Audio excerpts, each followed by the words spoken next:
Hare Krishna.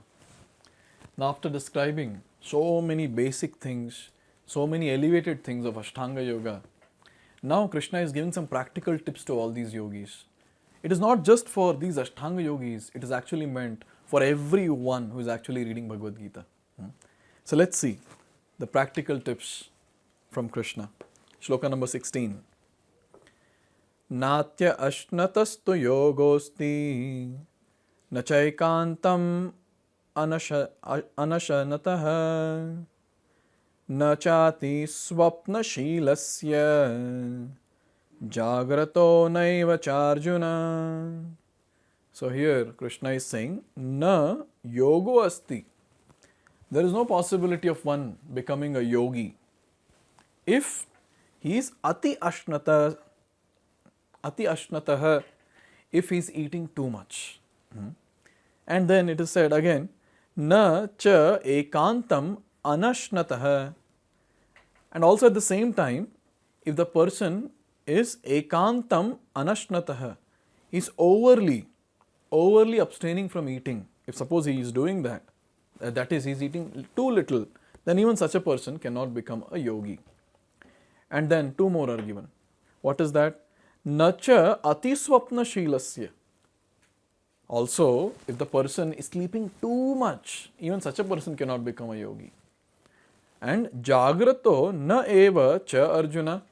O Arjuna, even a person who is jagratah, who is awake too much, basically it means who sleeps very, very little, such a person also cannot become a true yogi. So basically 4 points. The one who eats too much and one who eats too little, one who sleeps too much, one who sleeps too little, such a person cannot become a yogi. That is what is the essence of this particular shloka. Very nice points to meditate on. It's given here in purport. Regulation of diet and sleep is recommended herein for the yogis. So just see, this is something which is very much important for everyone, not just Ashtanga yogi. Even for us as Bhakti yogis, this is very, very important. So it is given here. Too much eating means eating more than is required to keep the body and soul together. If suppose someone is asking this question, what do you mean by too much eating? Can you please tell me? So here it is given. More than eating, which is just meant to keep the body and soul together. So the foodstuff that is needed to keep the body and soul together, if we eat more than that, then that is called as too much eating. So by the way, body and soul together means to remain alive. That's what it means. There is no need for men to eat animals because there is an ample supply of grains, vegetables, fruits and milk. Such simple foodstuff is considered to be in mode of goodness according to the Bhagavad Gita. Animal food is for those in the mode of ignorance. Now this is a very important point to note. Nowadays there is too much of publicity of eating non-veg foodstuffs. And people feel that, oh, by eating this, I'll become strong, I'll get this protein and that vitamin and so on and so forth. But one thing we have to understand is, one vitamin surely the person will get. And that is called as S-I-N, sin. So this is very, very clear. So this point is very important to understand, that we have to lead a holistic life. Because finally the goal of life is not maintain this body. This body is anyways going to melt, is going to become weak and get destroyed. Angam galitam. It's going to happen very soon. But then if we are just focusing on this, that is, I want to maintain this body, keep it strong, do this, do that. And for doing all this, keeping the body strong, I'll eat animals. Then the person is going to suffer a lot. Yes. So this point is very important to understand, that who should actually have this animal food, or for whom it is recommended. For people who are in ignorance. See, let's understand what is non-veg. What is non-veg? It is a dead body. Now when some person dies at home, what people do? The entire house is filled with negativity, first. Second, till that body is taken away from the house, nothing is cooked in the house. And once the body is taken out of the house to the crematorium, the entire place is nicely washed, entire house is nicely washed, nicely cleaned, and everywhere pure water of Ganga, Yamuna, those are sprinkled. Gomutra is sprinkled to purify. Yes. Now, same type of dead body is packed in a packet, and that we get in the kitchen and nicely cook and eat. Now just imagine how much negativity the person will get. This people will not understand. Why? Because already the consciousness is so disturbed. It is so disturbed that little bit of more disturbance, they will not be able to make it out. So anyone who eats non-veg foodstuffs, their consciousness will get spoiled and deteriorate every single time they get into that particular activity. So this eating non-veg is something which is a great obstacle on the path of spirituality. Any path of spirituality, this eating of non-veg is actually considered to be very, very abominable, because the person's consciousness will degrade and he'll not be able to progress on the path of spirituality. Then if we are not supposed to eat non-veg, then what are we supposed to eat?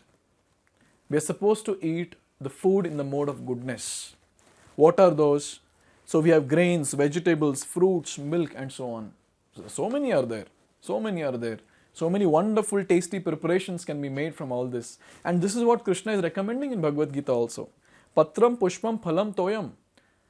All the veg foodstuffs which come in this category: Patram, leaves; Pushpam, that is flowers; then Phalam, fruit; and Toyam is water. So all the vegetarian food actually come in this particular category. And these vegetarian foodstuffs are only recommended for the human beings. And especially for the ones who are progressing on the path of bhakti or the path of spirituality, they have to be very, very cautious about this. What they are putting in the mouth, that is very, very important. They cannot compromise with this particular thing, because whatever we put in the mouth, whatever we eat, that's what we become. We eat animals, we become animals. There is no question, there is no other question apart from this, or what will happen to me. We'll surely become animal, and we can see that how the entire consciousness will become so degraded, and the person will actually start behaving like an animal. He will not get interest at all to practice spirituality. So strongly Vedic scriptures say no to meat eating. So it is given here that those who indulge in animal food, so animal food is the animals which are eaten as food, that food, animal food. Drinking, smoking. So drinking is drinking all the alcohol and other intoxicants. Smoking and eating food which is not first offered to Krishna will suffer sinful reactions because of eating only polluted things. So all these are actually categorized as polluted things. In fact, Krishna speaks this in great detail in 17th and 18th chapter. There we will see in great detail. Here, just to give some superficial understanding, these all are categorized as polluted things. And these polluted things, once it enters our mouth, goes into the belly, it actually pollutes our entire body, our entire consciousness. This is one. When we are living, our consciousness is polluted. When we leave this body, we have to suffer a lot in various hellish planets, for committing these sins. So it is given that one who eats sin and eats more than is allotted to him cannot execute perfect yoga. Such people cannot practice spirituality.